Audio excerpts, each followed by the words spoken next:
Assalamualaikum warahmatullahi wabarakatuh. Halo teman-teman, kembali lagi sama aku di mata kuliah Manajemen Keselamatan dan Kesehatan Kerja. Kali ini aku mau bahas suatu studi kasus di perusahaan yang ada di Indonesia.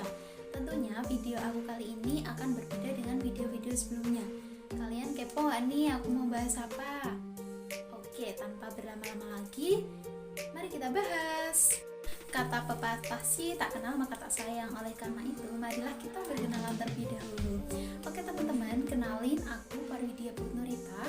Aku mahasiswa dari Universitas Negeri Yogyakarta dari Prodi Administrasi Perkantoran kelas A Kampus Gunung Kidul dengan NIM 20811334038. Adapun pokok pembahasan pada video kali ini, yang pertama latar belakang PT PAL Indonesia yang meliputi sejarah perusahaan, profil, dan produk yang dihasilkan. Untuk yang kedua, penerapan K3 meliputi program K3, teknologi dan alat-alat K3, tipe kecelakaan kerja, dampak kerugian dan penanggulangan, risiko bahaya fisik dan psikologis, penyakit akibat kerja, P3K, aplikasi K3, dan yang terakhir adalah sistem manajemen keselamatan dan kesehatan kerja.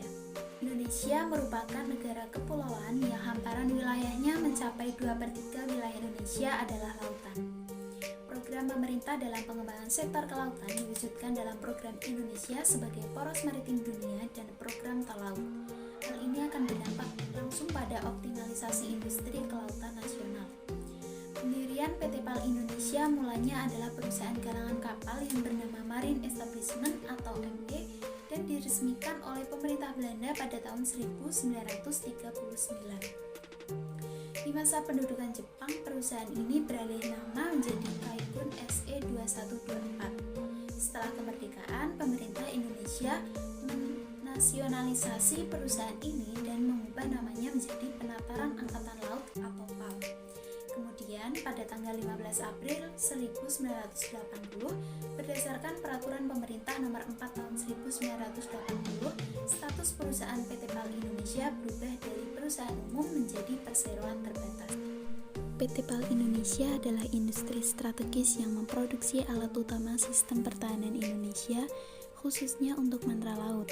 Keberadaannya memiliki peran penting untuk mendukung pengembangan industri kelautan nasional. Sebagai pusat keunggulan industri maritim nasional, PT PAL Indonesia telah membuktikan reputasinya sebagai kekuatan utama di dalam pengembangan industri maritim nasional. PT PAL Indonesia selalu bekerja keras untuk menyampaikan dan menyebarluaskan pengetahuan, teknologi, serta keterampilan kepada masyarakat luas terkait industri maritim nasional tersebut. Usaha PT PAL Indonesia merupakan langkah besar Indonesia untuk memasuki industri global bidang pertahanan. Posisinya sebagai pemandu utama alutsista mantra laut, maka pada masa mendatang PT PAL Indonesia akan terus meningkatkan kemampuannya untuk dapat berperan dalam driving sinergi to global maritime access. Sebelumnya teman-teman tahu belum sih apa aja produk dari PT PAL Indonesia? Nah, sebelumnya PT PAL Indonesia ini terletak di ujung Surabaya dan kegiatan bisnis utamanya atau produk yang dihasilkan itu meliputi yang pertama, memproduksi kapal perang dan kapal niaga. Yang kedua, memberikan jasa perbaikan dan pemeliharaan kapal. Yang ketiga, rekayasa umum dengan spesifikasi tertentu berdasarkan kebutuhan klien. Saat ini, kemampuan dan kualitas rancang bangun dari PT PAL Indonesia telah diakui pasar internasional. Kapal-kapal produksi PT PAL Indonesia sudah berlayar di perairan internasional. PT PAL Indonesia memiliki karyawan sejumlah kurang lebih 1.300 personil dan telah menguasai pembangunan beragam produk-produk berkualitas seperti kapal niaga, kapal cepat, kapal khusus, jasa harkan, rekayasa umum, pengembangan sumber daya manusia, pengembangan masyarakat, dan lingkungan. Keselamatan dan kesehatan kerja atau K3 adalah kegiatan untuk mengupayakan keselamatan dan kesehatan tenaga kerja agar terhindar dari kecelakaan kerja dan penyakit akibat kerja. Dalam mendukung pelaksanaan program K3, pemerintah menerbitkan PP nomor 50 tahun 2012 tentang sistem manajemen keselamatan dan kesehatan kerja yang wajib dilaksanakan oleh seluruh perusahaan. Salah satunya adalah PT PAL Indonesia sebagai BUMN atau badan usaha milik negara yang bergerak di bidang industri galangan kapal dengan risiko pekerjaan yang tinggi. Sebagai perusahaan yang besar, tidaklah mudah untuk mengimplementasikan program K3 di PT PAL Indonesia. Dalam kegiatan yang sehari-hari karena dapat dilihat dari sisi proyek, APD, dan faktor lingkungan yang perlu dipertimbangkan. Adapun program ketiga dan pelaksanaannya harus ada unsur-unsur implementasi kebijakan publik. Berikut merupakan program yang dilaksanakan oleh PT PAL Indonesia. Yang pertama adalah komunikasi, sumber daya, disposisi, dan struktur birokrasi. Untuk komunikasi adalah komunikasi kebijakan merupakan proses penyampaian informasi dari pembuat kebijakan kepada pelaksana kebijakan. Komunikasi ini dilakukan di divisi kapal perang yang sudah cukup baik, yaitu dengan melakukan morning briefing dan talk meeting setiap pagi yang dipimpin oleh manajer, kepala bengkel, kepala biro mengenai apa yang harus dikerjakan hari ini, dan juga tentang aspek-aspek keselamatan. Pelaksanaan safety meeting dilakukan di corporate atau divisi kawasan dengan dihadiri oleh seluruh pegawai K3LH pada seluruh divisi untuk membahas program K3, misalnya kendala-kendala yang dihadapi mengenai keterlambatan APD dan tren kecelakaan yang sedang naik. Adapun poin penting pada komunikasi ini yang perlu diperhatikan adalah transmisi, kejelasan, dan konsistensi. Untuk yang kedua adalah sumber daya.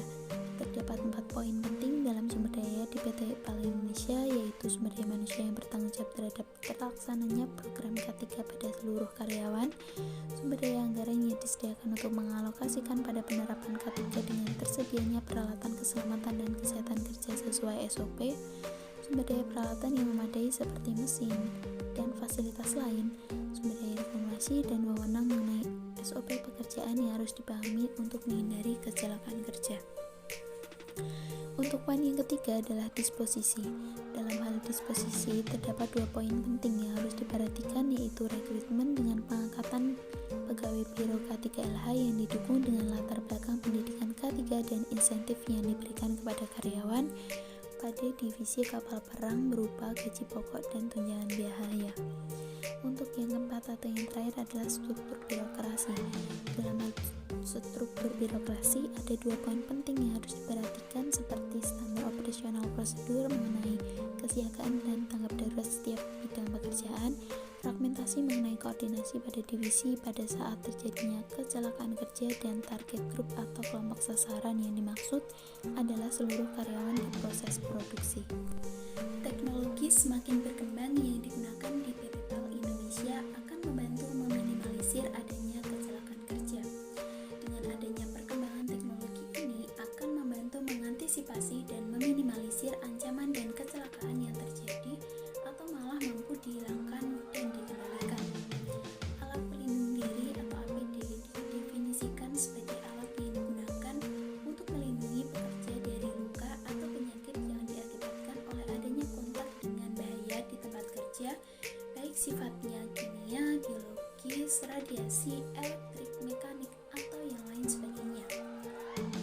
Pada divisi kapal niaga di bagian bengkel kayu PT PAL Indonesia terdapat peralatan yang menimbulkan potensi bahaya dan sudah tidak memungkinkan lagi untuk dilakukan pengendalian secara engineering control maupun administratif control, sehingga penggunaan APD menjadi cara terakhir yang harus diaplikasikan untuk mencegah atau meminimalisir bahaya yang akan terjadi.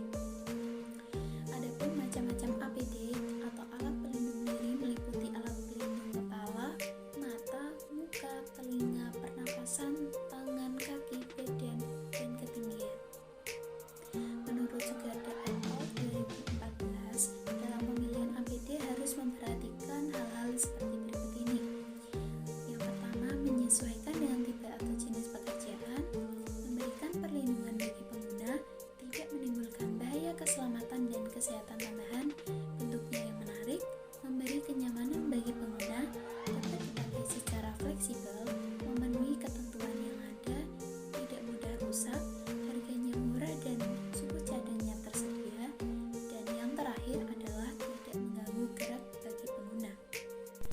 Tipe-tipe kecelakaan kerja dalam seminar dan konferensi nasional IDEC 2017 dituliskan bahwa salah satu departemen proses produksi kapal niaga pada PT PAL Indonesia, yaitu Departemen Erection, hampir sering terjadi kecelakaan kerja.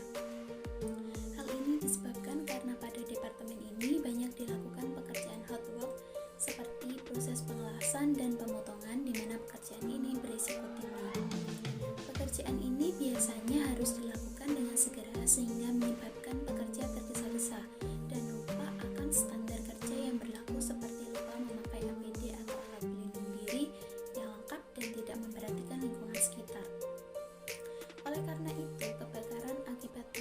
ini sering terjadi. Kategori atau tipe kecelakaan kerja dibuat dan disesuaikan dengan kondisi kasus kecelakaan kerja yang terjadi di PT PAL Indonesia. Berikut ini merupakan hal-hal atau menunjukkan tipe atau kategori kecelakaan kerja sekaligus dengan penjelasannya. Yang pertama adalah kategori terjatuh dari ketinggian, yaitu kategori kecelakaan kerja yang terjadi karena korban jatuh dari ketinggian tertentu.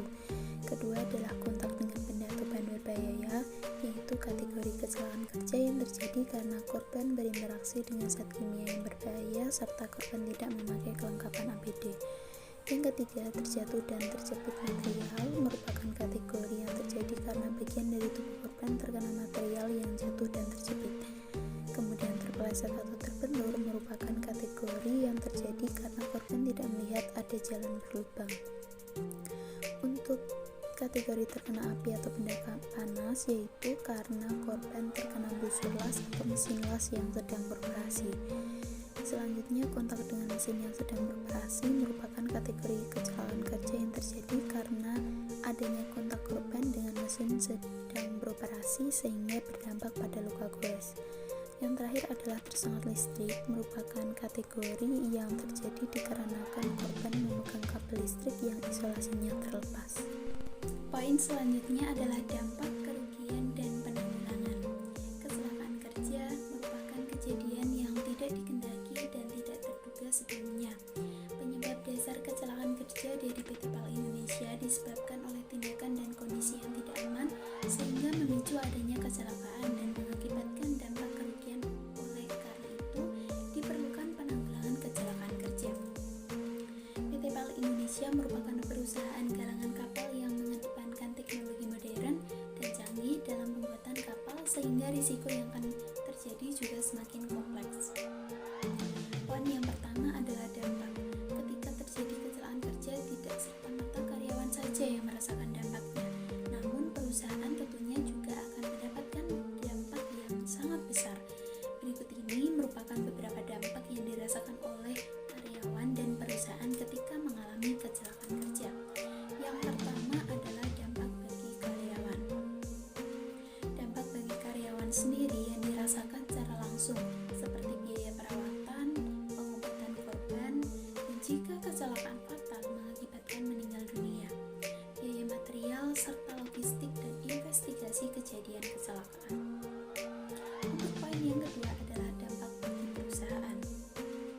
Perusahaan akan menerima dampak secara tidak langsung dari adanya kejadian kecelakaan ini, seperti penurunan produktivitas dari pekerja yang terkait, kebutuhan perekrutan dan pelatihan pekerja baru, citra yang buruk dari perusahaan yang dapat menurunkan kepercayaan publik. Selanjutnya adalah kerugian. Kecelakaan kerja adalah suatu kejadian yang menimbulkan kerugian baik waktu, harta, benda, atau properti maupun korban jiwa yang terjadi dalam industri. Semakin tinggi teknologi yang digunakan, maka semakin tinggi pula risiko yang dihadapi dan semakin besar kerugian yang ditimbulkan jika potensi bahaya tidak segera dikendalikan dengan baik. Menurut Dahlan tahun 2017, ada 2 kecelakaan yang sifatnya fatal yang seharusnya menjadi perhatian dan perlu dievaluasi. Kejadian kecelakaan yang mengakibatkan korban meninggal dapat diindikasikan bahwa dari 11 laporan kecelakaan yang terlaporkan, ada 10 yang menyebabkan cedera ringan, 30 kecelakaan yang menyebabkan kerusakan properti, 600 kecelakaan yang tidak menimbulkan kerugian atau near miss incident, dan 10.000 perbuatan dan kondisi tidak aman yang tidak terlaporkan. Jelas bahwa di samping kerugian langsung akibat kejadian kecelakaan, kerugian yang tidak langsung harus mendapatkan perhatian yang serius. Karena apa? Karena ini sangat mempengaruhi kelangsungan proses produksi perusahaan secara keseluruhan. Poin yang terakhir adalah penanggulangan kecelakaan kerja. Penanggulangan dilakukan agar kecelakaan kerja tidak terulang kembali dan menimbulkan dampak maupun kerugian yang sangat besar. Maka dari itu, PT PAL Indonesia lebih meningkatkan efektivitas pelaksanaan manajemen K3 dengan berikut ini. Yang pertama, meningkatkan pengawasan terhadap karyawan pada saat bekerja. Dalam hal ini misalnya kepatuhan pelaksanaan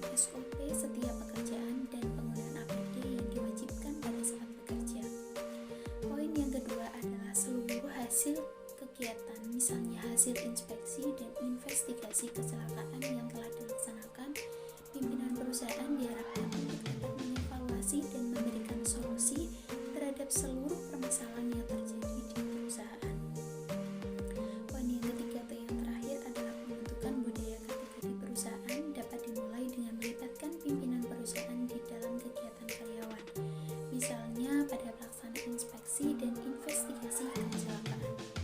Menurut Wahana tahun 2018, terdapat 2 analisis risiko bahaya fisik dan psikologis pada PT PAL Indonesia. Yang pertama, bahaya fisik, dan yang kedua, bahaya psikologis.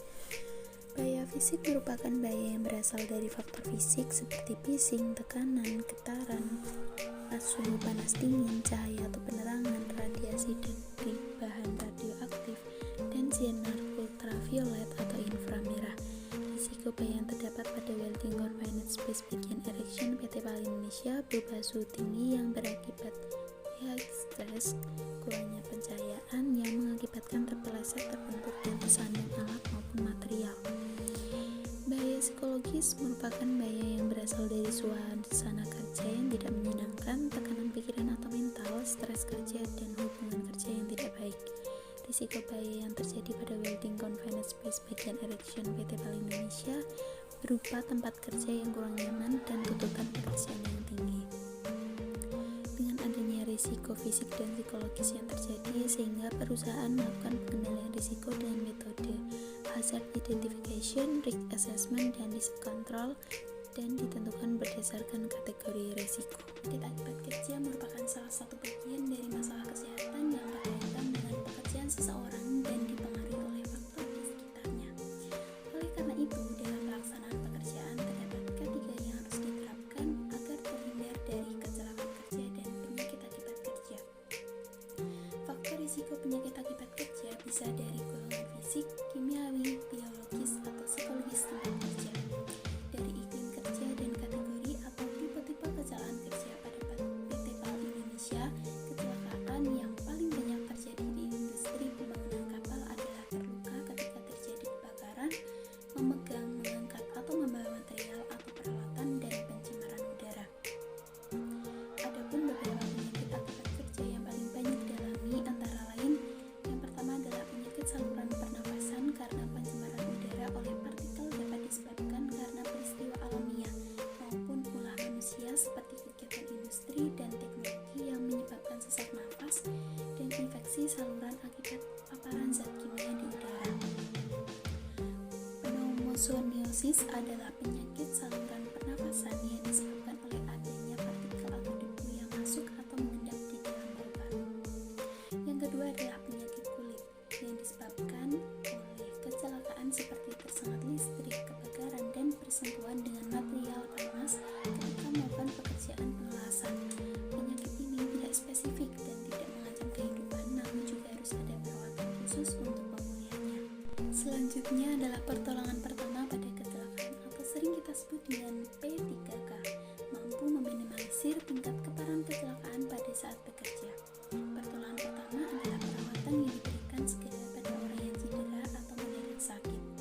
Dalam perusahaan industri merupakan salah satu tempat di mana terjadi sumber-sumber bahaya, mulai dari aktivitas pekerjaan dan tempat kerja, sehingga diperlukan P3K untuk meminimalisir hal tersebut. Dari data perhitungan nilai frekuensi rate atau AFR pada tahun 2015 di PT PAL Indonesia, divisi kapal niaga mempunyai arti bahwa telah terjadi 118 kali kecelakaan, sedangkan pada tahun 2016 adalah 63 kali kecelakaan. Dapat dilihat dari data tersebut bahwa PT PAL Indonesia mengalami penurunan kecelakaan dari tahun 2015 ke 2016.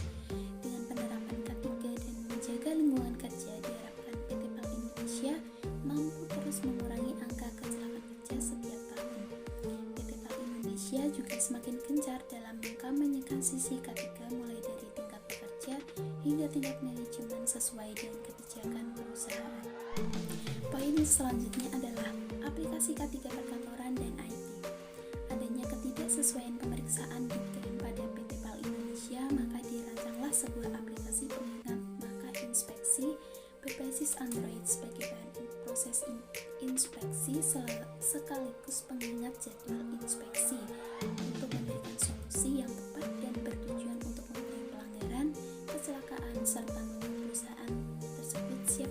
jika terjadi sesuatu yang tidak diinginkan.